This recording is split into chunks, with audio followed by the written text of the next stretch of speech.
apart like leaves. Dream. The Terminator movies are one of the biggest and most profitable international franchises known and celebrated by people from every corner of the globe. The actors' lives changed drastically after they played their roles in the Terminator films, earning them big bucks and turning them into overnight international superstars, amid whirlwind press tours and blockbuster global premieres. But money and fame are a double-edged sword. You may strive for them all your life, yet once you have them, you can truly find yourself on a path to destruction in Hollywood's ruthless spotlight. This video explores the stories of Terminator franchise actors whose careers or personal circumstances declined after their involvement, something some have called the Terminator Curse. Let's begin. Before we go into our explanation, we have a very small request. If you like our content, please support us by subscribing to our channel. This is a small click for you, but for us it means a lot. Thank you. Let's begin. Hey, it worked. All right. Easy money. Come on. Edward Furlong, the fallen child star. Easy money is not always good money. When 13-year-old Edward Furlong was discovered at a Pasadena boys' club by casting director Mally Finn in 1990, his life changed overnight. Plucked from obscurity to star opposite Arnold Schwarzenegger in Terminator 2 Judgment Day 1991, Furlong delivered a surprisingly soulful performance as the rebellious John Connor that earned critical praise and instant fame. The transition from normal teenager to Hollywood star proved jarring for Furlong. "I didn't have too many people looking out for me, and I was left to run wild," he admitted in a candid interview. Without proper guidance and suddenly flush with money and opportunities, Furlong found himself navigating the treacherous waters of Hollywood stardom with little direction. His home life offered little stability. Furlong didn't know his father, and his relationship with his mother deteriorated to the point where his aunt and uncle sued for custody and raised him until his early teens. Perhaps most shockingly, he sued for and won his emancipation at just 15 years old, a decision tied to a troubling relationship with an older woman. One of the most disturbing aspects of Furlong's early career was his relationship with Jacqueline Domack, his on-set tutor during filming of Terminator 2. He was just 15 while she was 29. This inappropriate relationship would have serious repercussions on his development and career trajectory. Domack eventually became his manager, though according to reports, she did little to steer his career in any meaningful way. The relationship eventually soured. With Domack suing him for money she claimed he owed her for acting as his manager. She also accused him of physical abuse.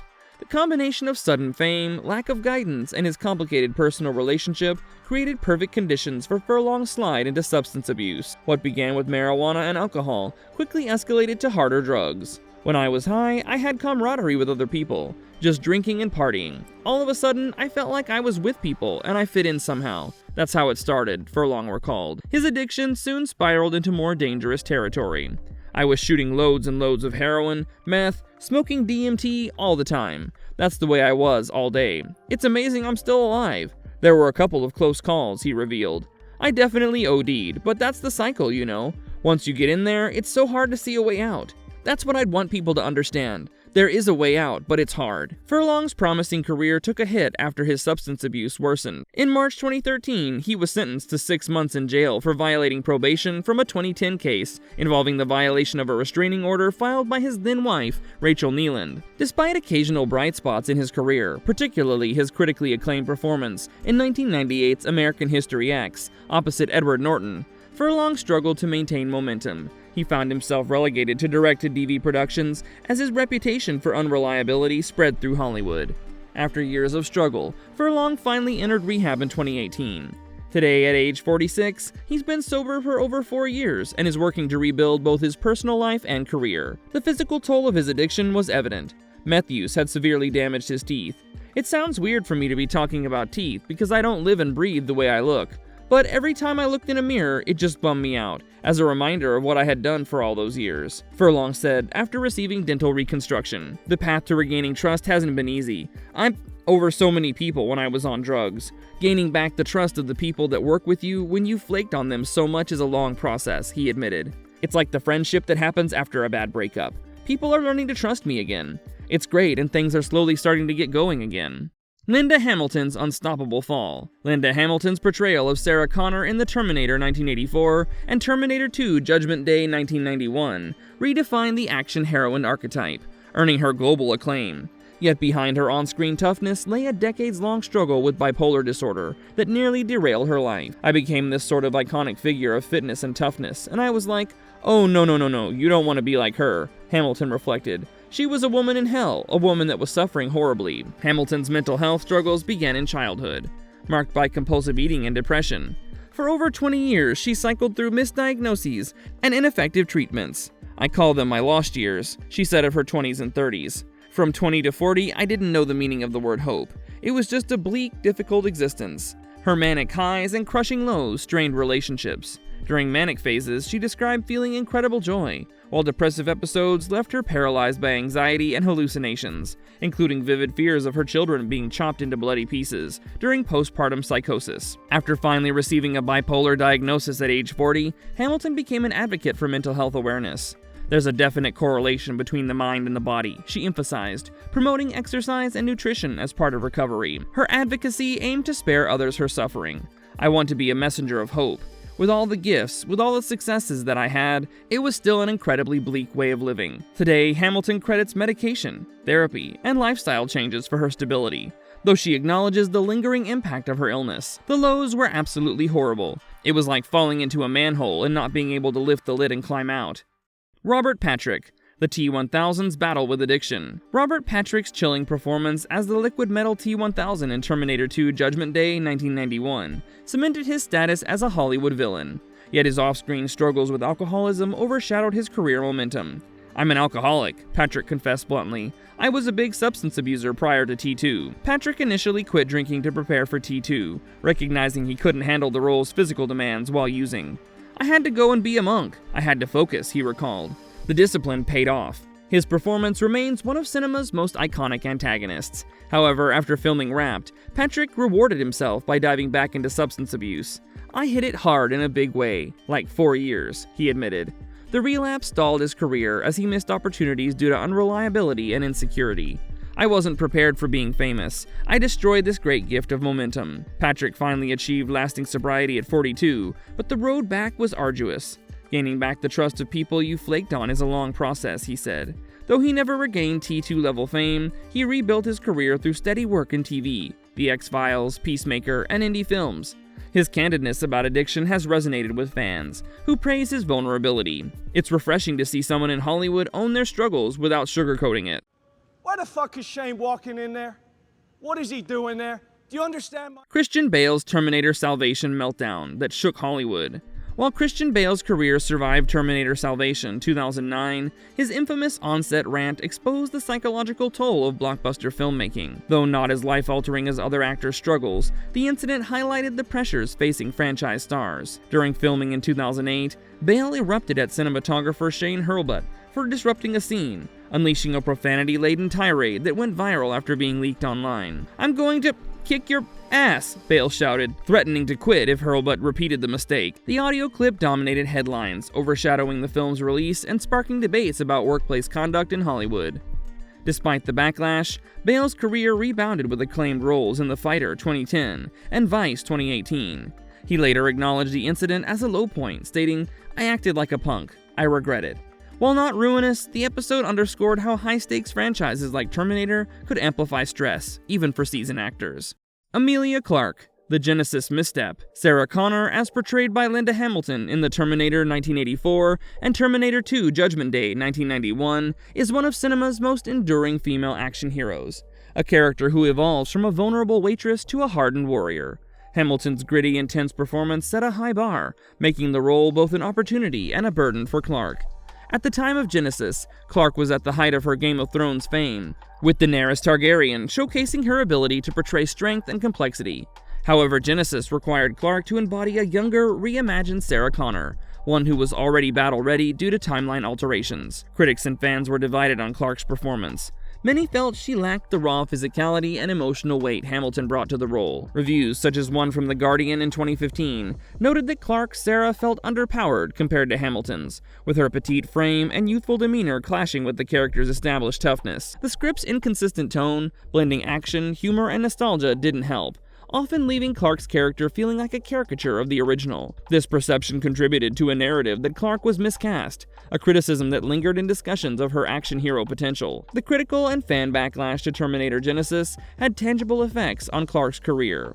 The film was intended as the first of a new trilogy, with Clark signed for multiple entries. However, its poor reception led to the cancellation of planned sequels, effectively ending her tenure as Sarah Connor. Post-Genesis, Clark's career faced scrutiny over her bankability in blockbuster franchises. In 2018, she starred as Kira in Solo, a Star Wars story, another high-profile sci-fi film that underperformed, grossing $393 million against a $275 million budget and receiving mixed reviews. The back-to-back disappointments of Genesis and Solo raised questions about Clark's ability to carry tentpole films, despite her proven talent in television. Despite the Genesis setback, Clark's personal resilience and professional adaptability have mitigated its long-term impact. Around the time of Genesis' release, Clark faced significant personal challenges, including 2 brain aneurysms in 2011 and 2013, which she detailed in a 2019 New Yorker essay. These health scares, which required multiple surgeries, added emotional and physical strain during her rapid rise to fame. Her ability to continue working through these challenges speaks to her determination, but the intense scrutiny of Genesis may have compounded the pressure of this period. Michael Biehn, Kyle Reese's fight against alcoholism. Michael Biehn's portrayal of Kyle Reese in The Terminator 1984 launched him into sci-fi stardom, but his real-life battle with alcohol dependency nearly ended his career. "I was a real alcoholic for the longest time," Biehn revealed. "I messed with drugs. I've come through a lot of things." Biehn's addiction worsened during the 1990s as he struggled to replicate his early success. Roles in blockbusters like Aliens 1986 and Tombstone 1993 were overshadowed by on-set antics fueled by drinking. Hitting rock bottom was the only way to prevent more self-destruction, he admitted. His low point came in 2018, when a stroke left him with speech and mobility issues, further shaking his confidence. "I had to relearn how to talk, how to walk. It was humbling." Now sober, Biehn has returned to smaller roles and producing, though he acknowledges the industry's wariness. People remember the old Michael. Still, he remains optimistic. "Every day is a gift. I'm just glad I'm still here to tell my story." Sam Worthington, the fall of a rising star. Sam Worthington's casting as Marcus Wright in Terminator Salvation 2009 positioned him as Hollywood's next leading man, yet his off-screen behavior soon overshadowed his potential. In 2012, Worthington was arrested for disorderly conduct after shoving a bouncer in Atlanta. "I was drunk and stupid," he later admitted. "I let the pressure get to me." Worthington's legal troubles escalated in 2023 when he punched a photographer in New York, allegedly defending his girlfriend. The incident resulted in assault charges, further tarnishing his reputation, though he continued landing roles, notably in the Avatar sequels.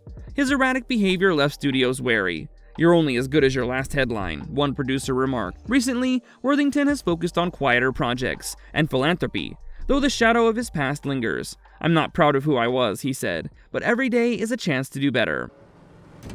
Move over. Nick Stahl, the star who disappeared. While Edward Furlong originated the role of John Connor in Terminator 2, Nick Stahl took over the character for 2003's Terminator Rise of the Machines. By then, Stahl was already an established actor with credits including the critically acclaimed In the Bedroom and HBO's Carnival. Yet despite his professional success, Stahl was fighting a private battle with substance abuse that would eventually derail his promising career. "I was pretty much hungover for every single day of work that I ever did as a kid. In my early 20s, through all the films, through In the Bedroom, through Terminator, through Carnival, through all of it," Stahl revealed in a 2021 interview. "I didn't really discriminate. I'd use anything to change the way I felt when I was sober." Stahl's struggles with alcohol began early. He first tried alcohol at age 13. His addiction was rooted partly in childhood insecurity stemming from socioeconomic instability. "There was this idea that if we didn't come up with enough money for that month, we'd end up on the street," Stahl explained. "That colored my outlook growing up. My default mode was untrusting, with this mentality of waiting for the other shoe to drop." By the time Stahl reached his mid-20s, his substance abuse had progressed from alcohol to harder drugs. "I started going to bars. I had a very easy time getting into these places. A lot of my friends were older and I had a great time," he recalled. From there, he moved on to marijuana, pills, cocaine, and meth. "That became what I chased," he admitted. For Stahl, drugs weren't about partying. They provided relief from anxiety. Very early on, it was not, "I want this," but "I need this." While filming the 2001 movie Bully, Stahl worked alongside Brad Renfro, another actor struggling with addiction. He was more severe in his addiction than I was. He just progressed to a point where he had to have someone on set with him to keep him sober. Stahl said of Renfro, who later died of heroin overdose in 2008. In 2012, Stahl's struggles became public when he disappeared for 2 weeks in May, causing his wife to file a missing persons report. After resurfacing, he checked into rehab but vanished again just a week after checking out against medical advice. Things started to get awful pretty quickly, Stahl recalled. I started to miss appointments. I put on a good front. The extent of my illness stayed hidden even from me. It's common to justify, rationalize things. I looked around and said, everyone is partying the way I am. In retrospect, there were far less people going as hard as I did. Stahl attempted rehab twice, in 2007 and again in 2009, but neither stint led to lasting sobriety. He was arrested multiple times on charges including disorderly conduct and possession of methamphetamine. After years of struggle, Stahl eventually achieved sobriety. By 2022, at age 41, he had been clean for 4 years and was working to rebuild his career. I expected some resistance, I guess, he said about returning to acting. I figured I had a negative reputation. I knew that there were probably some questions. To his surprise, the industry proved more forgiving than he'd anticipated. Casting directors welcomed me back. There was maybe a little bit of hesitation at first, but as soon as I got a couple jobs under my belt, I kept working. Stahl returned to television with a 5-episode arc on AMC's Fear the Walking Dead, and has since appeared in several independent films. His recovery journey stands as a testimony to the possibility of second chances, even after hitting rock bottom. Ultimately, these accounts serve as a poignant reminder of human beings behind the larger-than-life production. The Terminator curse, if such a thing exists, may be less about a supernatural jinx and a more concentrated reflection of the entertainment industry's systemic pressures. The intense scrutiny, the historical lack of adequate mental health support, the particular vulnerabilities of child actors, and the often disposable nature of talent. And if you liked our content, don't forget to leave a like and subscribe to us if you haven't already. Have a good one and be safe. Thanks, everyone.